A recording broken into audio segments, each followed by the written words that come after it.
ഏറ്റവും highest form of meditation എന്ന് പറഞ്ഞാൽ സൈലൻസ് ആണ്. സൈലൻസ് മാത്രമല്ല, അവെയർനെസ്.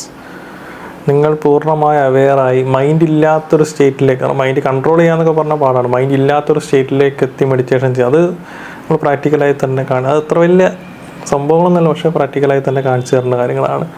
അപ്പോൾ അതാണ് ഏറ്റവും ഹയസ്റ്റ് ഫോം. അപ്പോൾ അതല്ലാതെ ഇപ്പം നമ്മൾ മൈൻഡ് ഉപയോഗിച്ച് വിഷ്വലൈസ് ചെയ്ത് നമുക്ക് ഹെൽത്തിലോ, ഇപ്പോൾ അബണ്ടൻസ് മെഡിറ്റേഷൻ ഉണ്ട്, അപ്പോൾ വെൽത്തിലോ, നമ്മുടെ നല്ല ജോലി, പിന്നെ പല കാര്യങ്ങളിലും നമുക്ക് മെഡിറ്റേറ്റ് ചെയ്യാം. പക്ഷേ ദൈവങ്ങൾ, പല ദൈവങ്ങളുണ്ട്, ഏഞ്ചൽസ്, ആർക്ക് ഏഞ്ചൽസ്, ഹയറാർക്കി, ഇങ്ങനെ പല രീതിയിലും മെഡിറ്റേഷൻ ചെയ്യും. പക്ഷേ അതിലും കുറച്ചും കൂടി സുപ്പീരിയറായി നിൽക്കുന്നത് സുപ്രീം ഗോഡ്, ഒരു ഡിവൈൻ ലൈറ്റ്. കാരണം സുപ്രീം ഗോഡിൻ്റെ 3 ക്വാളിറ്റീസാണ്: light, divine light, divine love, divine power.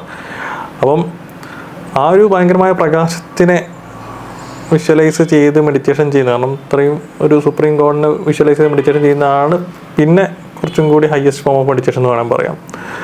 അപ്പോൾ ഈ സുപ്രീം ഗോഡ് എന്ന് പറയുന്നത് ഇപ്പം അള്ളാഹ്, അല്ലെങ്കിൽ ഹിന്ദുയിസത്തിൽ പരബ്രഹ്മൻ. പരബ്രഹ്മൻ്റെ 3 ക്വാളിറ്റീസാണ് ഈ ട്രിനിറ്റി, ത്രിമൂർത്തീസ് ഒക്കെ പറഞ്ഞ് വരുന്നത്. അപ്പോൾ ആ ഒരു ലൈറ്റിൽ നമ്മൾ വിഷ്വലൈസ് ചെയ്ത് മെഡിറ്റേഷൻ ചെയ്യുന്നതാണ് one of the highest meditation. അല്ലെങ്കിൽ പ്യുവർ അവെയർനെസ്സിൽ, അതിപ്പോൾ സാധാരണക്കാർക്ക് പ്രോപ്പർ ഗൈഡൻസ് ഇല്ലാണ്ട് അത് കിട്ടൂല. കിട്ടിയാൽ ഏറ്റവും അടിപൊളി അത് തന്നെയാണ്.